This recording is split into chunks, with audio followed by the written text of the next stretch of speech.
So I guess I'll deduce from this headline that Mitchell Trubisky is Mac Jones and Patrick Mahomes and Deshaun Watson are Trey Lance and Justin Fields. Am I right?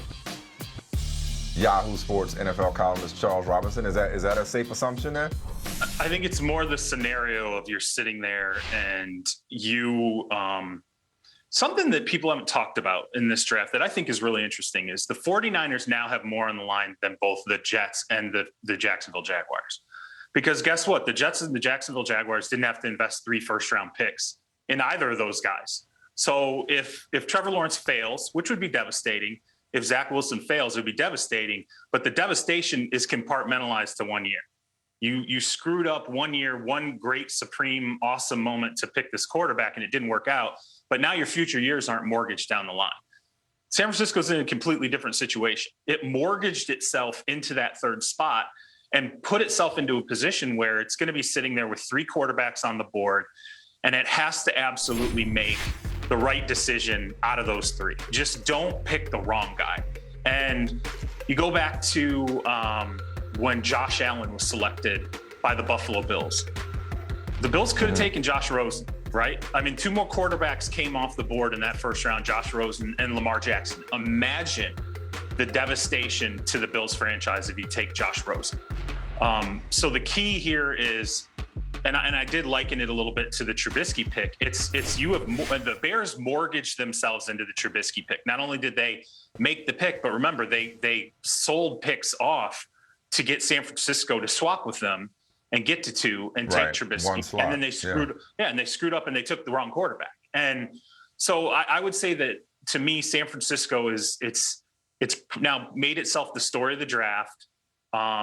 It has almost highlighted in a way all this stuff that's getting out there about, well, geez, they're going back and forth between some guys. And I have some insight on that, but it's brought more attention to, if they screw this up, it's just, to me, like them screwing up the Solomon Thomas pick. They should have taken a quarterback when they took Solomon Thomas. They should have taken Deshaun Watson. They didn't take Deshaun Watson. They took Solomon Thomas. They drafted C.J. Beathard in the 3rd round, and they went with Brian Hoyer and C.J. Beathard. That's why they traded for Jimmy Garoppolo, because they didn't draft Deshaun Watson when they had the opportunity in the Solomon Thomas draft.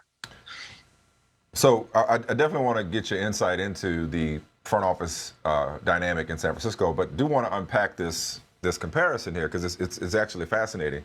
Because another way of reading it, not just that it's imperative that they get it right, whereas the Bears did not. Another way of reading it is that one of these dudes ain't gonna work out. You know what I mean? Yeah. And it's is Mac? That's why I said, is Mac Jones the one that we think they have an affection for? Is Mac Jones this year's Mitchell Trubisky? And the other thing I would say, though, too, Charles, is that it's not just that the Bears didn't pick the right one. The Bears have never picked the right one or never developed the right one in their franchise's history. Right. But having said that, though, the Bears didn't win any less than the Texans did with Deshaun Watson. Right. So, and think about what we thought about Josh Allen after his rookie year. Like, his own improvement, their tutelage, and what they put around him made him into the superstar that he is. So but I do love where your head is when it comes to this comp. So is there a fear? I guess I'm saying, I like to say, is there a fear that, what's the reality, that these guys aren't sure things? Mac Jones in particular, as much as they may love him, that he's being overdrafted. The 2 guys they're supposedly looking at, Mac Jones and Trey Lance, have tremendous bustability, both of them. I mean, Mac Jones, I understand the upside of what Kyle Shanahan likes. He's a very competitive guy, held his own in an Alabama program, was coached hard. You hear stories about how when he ran the scout team, he used to talk trash to Nick Saban.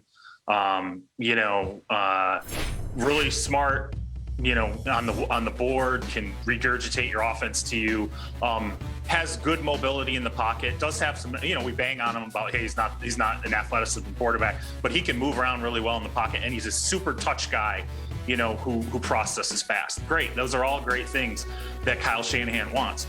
That said, Trey Lance, extremely smart quarterback, athletic upside, probably has not gotten the greatest coaching at North Dakota State. So there's a lot of coaching growth there.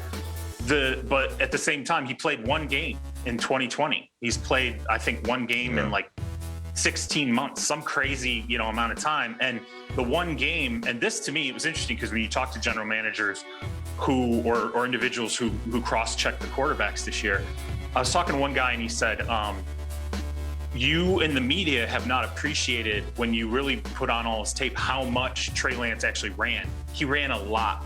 And in a way, his game seemed to be worth, right? Yeah, I mean, over the course of his career, there were a ton of games where he wasn't throwing the ball a lot. And he said, in a way, it reminds you of Lamar Jackson, where Lamar's game is thriving when he's able to do both, really, pretty consistently. And he said, and then you look at the Central Arkansas game that Trey Lance played last year, he was terrible right up until the point where you could tell he stopped trying to keep himself in the pocket. And it was this idea that in that Central Arkansas game last year, he struggled because he tried to, it was like a one-game audition for scouts. So he's like, okay, I'm going to show everybody I can be the pocket quarterback. I can do the Josh Allen thing where, yeah, if I want to be a gouge you kind of runner, that's great. But I also have this arm and I can be this pocket guy. Well, he struggled in that entire game until he started to function the way he had historically in that program, started to run a little bit. And then that kind of changed the dynamic of his game. So there's just a lot of rawness there. And think if you take Trey Lance and you go, okay, we only played one game in 2020. Maybe we got to sit this guy for a year. And I actually said that to an evaluator.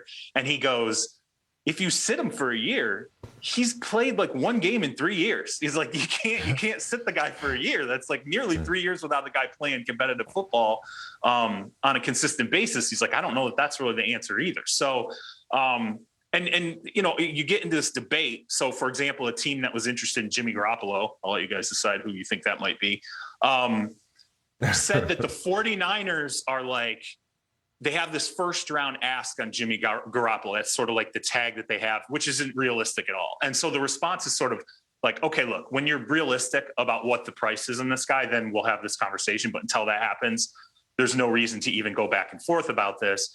Well, the thought process from this team that was interested in Jimmy was like, well, hey, maybe they're kind of hanging on to him because they really are thinking about taking Trey Lance and they really are thinking about having a guy there. Yeah. And maybe redshirting him for a year. So, anyway, so that's all. I just think there's a lot of bust potential really in, depending on who you talk to. I mean, even Zach Wilson, I've had someone who kind of was like, man, I think Zach Wilson's going to be the guy that we all look back on and are like, wow, that was the huge, tremendous mistake.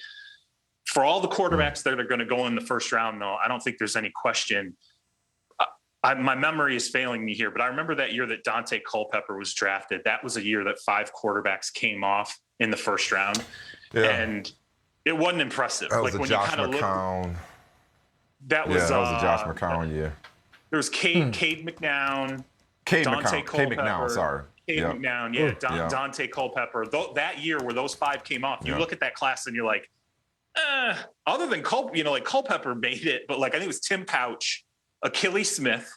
Okay, see, my brain is starting to function here. It's Tim Couch, Achilles Smith, Dante Culpepper, Cade McNown. I don't remember who the 5th guy was. But it's the Ricky Williams draft, isn't it? Isn't that the Ricky Williams draft?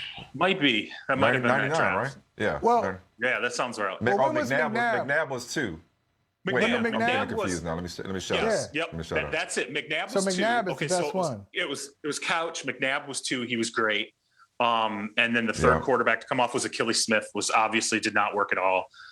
Culpepper came off 4th, and then Cade McNown came off 5th. Yeah, that was the Ricky Williams draft. Yep. Yeah, and you look at that draft and you're like, okay, well, McNabb was a huge hit.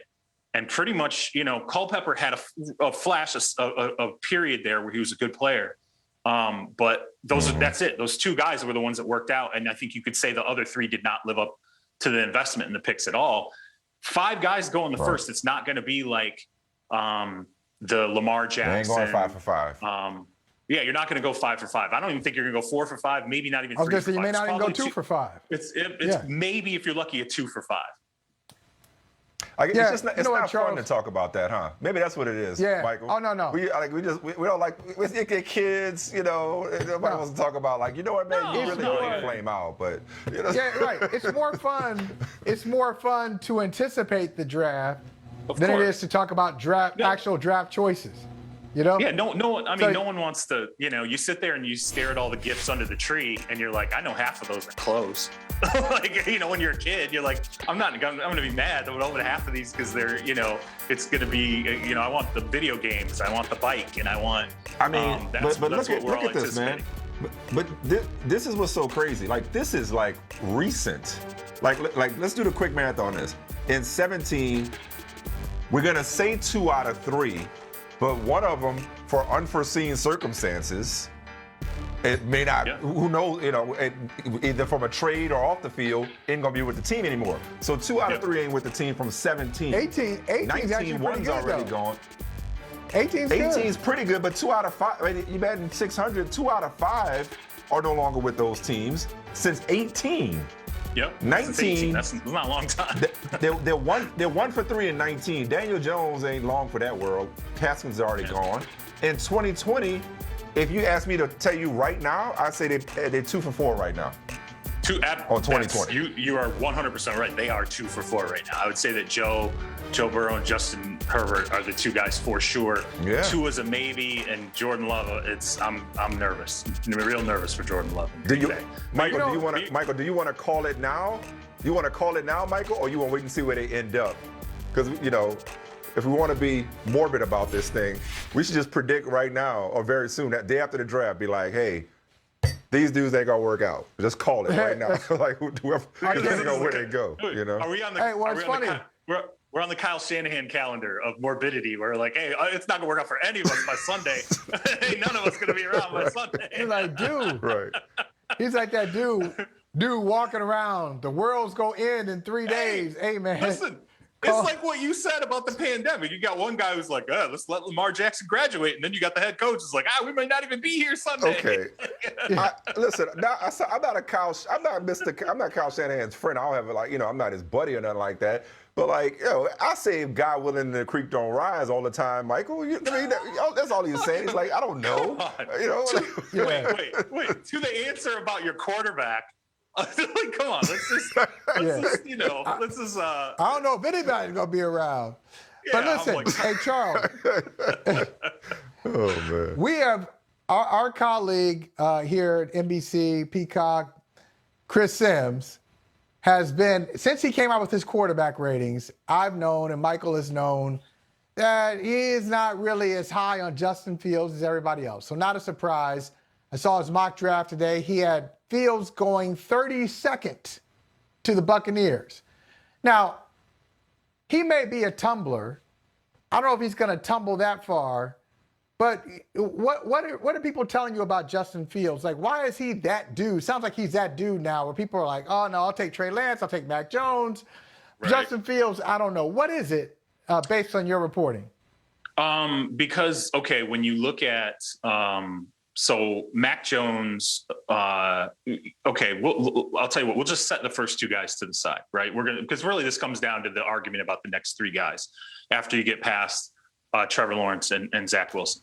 I think when you talk to people about Mac Jones, it's just sort of like, this guy's ready right now, and he's going to be a really good quarterback. He may never be a top 5 quarterback. Like, let's say he really realizes all his talents. He may never be a top 5 quarterback, but he's going to be a quarterback that if you build around him correctly, you're going to win a ton of games and you're going to get maybe a couple shots at some Super Bowls. I liken him to, and not because of Shanahan, but I do think there's some similarities to like a Matt Ryan. I do think he looks a lot like a kind of a Matt Ryan type.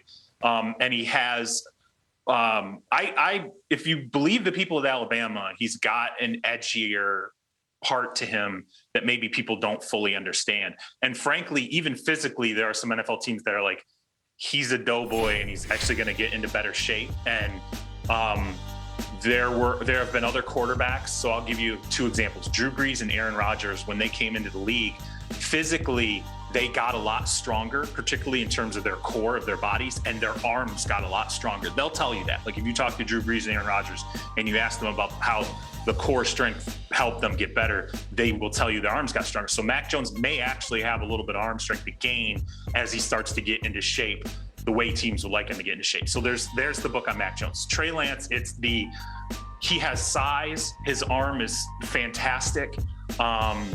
He is a guy who he has some of that Josh Allen mobility where he can run, he can incorporate that. I mean, he likes to run, can incorporate that, and he has the build for it to be successful doing it. And he's unrefined. And I do think that he, in a weird way, has gotten some drip from him, from Josh Allen, because I think there are some programs looking at Josh Allen going, wow, turns out, if the guy's smart and he's motivated, he can get a lot better on the NFL level, and the accuracy can get better, even though everybody's always told you historically it can't. So this is the big, it's the big dice roll, but it's the one that you can really win huge, the way the Bills won huge with Josh Allen. With Fields, I think part of it is there's been more to pick apart. He had an uneven year last year. There's the epilepsy question and whether or not teams believe, he can medically grow out of that the way that some of the doctors seem to believe that he can. But I think it's, Ohio State has not produced a bunch of great quarterbacks. In terms of the analytics of throwing to open receivers, he's been a first read guy through to a lot of open receivers that was similar to Dwayne Haskins, through to a ton of open receivers at Ohio State. So I think there's just a lot of nitpicking that happened with Fields and the unevenness where they just felt like he doesn't have the one thing you can put your finger on and say, man, he's the best at this. Every one of those other guys, you can say, this guy's the best at this. Like Fields, you may have actually look at him and say, he's got the best arm. He really does have the best arm, maybe even better than Zach Wilson's arm. Lawrence, it's the overall body of work and all the multitude of things he brings to the table. Wilson, he's got a great arm. I don't think Fields goes that far. I'll be honest with you. I really don't. I'd be surprised. But interestingly enough, I do think that the Patriots at 15, I don't know if they'll take a quarterback, but I truly believe that they think a quarterback is going to get to them at 15 out of that 5. Okay. Thank you very much. That crosses off of one question. Hey, we got. Niners. Oh, wait, you got something else?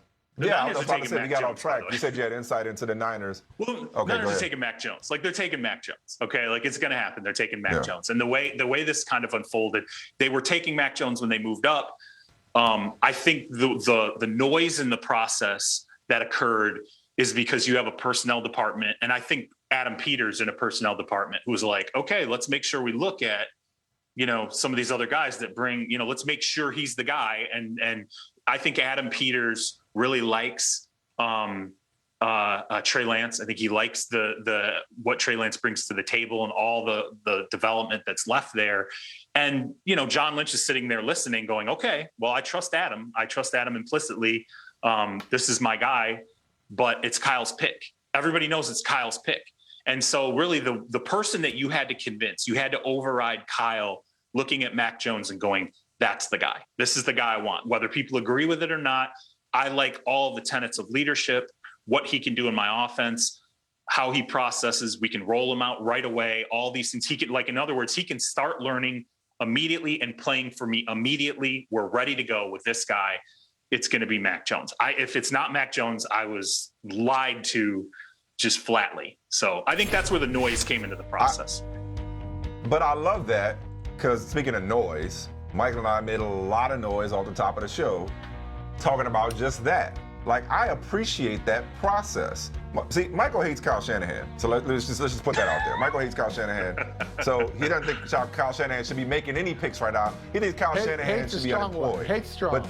Hate's strong. Okay, so hate's a strong word. So, but since he's here, since Kyle Shanahan is still the coach of the 49ers, I'm playing with the hand I'm dealt. I like that process. I like that they went up with a guy in mind and then just sit there and say, hey, nope, Mac Jones. They went and did their due diligence. That's what the process is for, to get everybody feeling that much better about the pick. I think that's smart. It looks less confusing the more I hear them explain it, and now you explain it, Charles. To Michael's credit, I think that the one thing about Kyle is that it depends how much do you buy into Kyle really listening. So it's sort of like, no, Kyle sort of tried to be open-minded about this. And as they've gone through the process, Kyle's been open-minded and will listen to the personnel department and will listen to other voices in the room. If you believe that, then it has been I would call it a back checking process. Like, we got our guy, he's got, like, Kyle's like, I have my guy. Now I'm going to back check him one more time in this last month and make sure he's the guy. Or it was Kyle going, no. And then and then they're telling media members, well, there's other people who like Trey Lance a lot. And Kyle's sort of being open-minded about it. When really Kyle's just like, no, it's going to be Mac Jones. No, it's going to be like, go ahead. You can keep, it's all up to you, what you believe.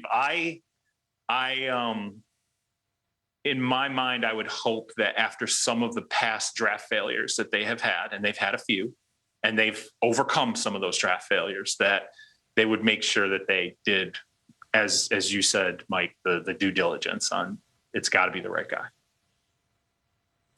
They traded up to 3, fellas. They traded up to 3 for Mac Jones. That's amazing. Well, they traded up to 3 and 2 future firsts.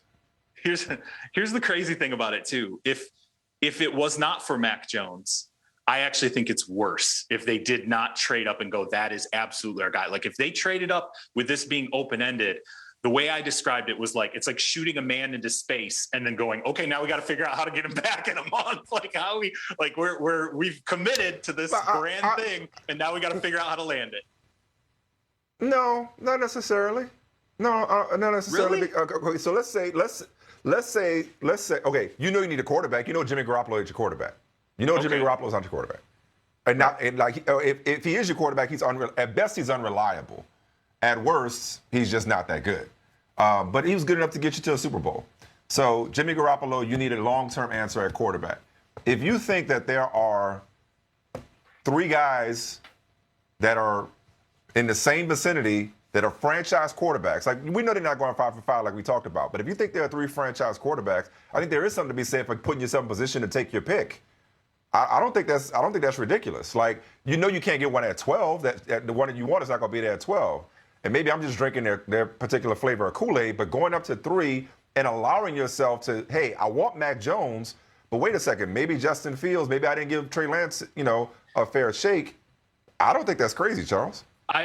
But the problem, the complication that comes into that you're not mentioning, is that if you go into it in an open, and it's still somewhat of an open process, you invite division inside your own organization. And so then when the pick doesn't work out later, there's the ability for people internally. So say they take Mac Jones, and say what I've heard is true. That may be the case now, right? Right. Well, say Mac Jones is a tremendous flop. Say it's terrible, right? Well, okay, 2 years from now, when it's time to fire people, what you're going to hear is, well, Adam Peters really liked Trey Lance, and John Lynch kind of was like, sort of like, maybe we should take a look at Trey. So, I mean, this is, to me, when you don't have the conviction, everybody's unified, and then you make the deal. Yeah. Instead, you do the deal first and then go, hey, now let's get unified. It's a lot harder to bring everybody together after you've already committed to it.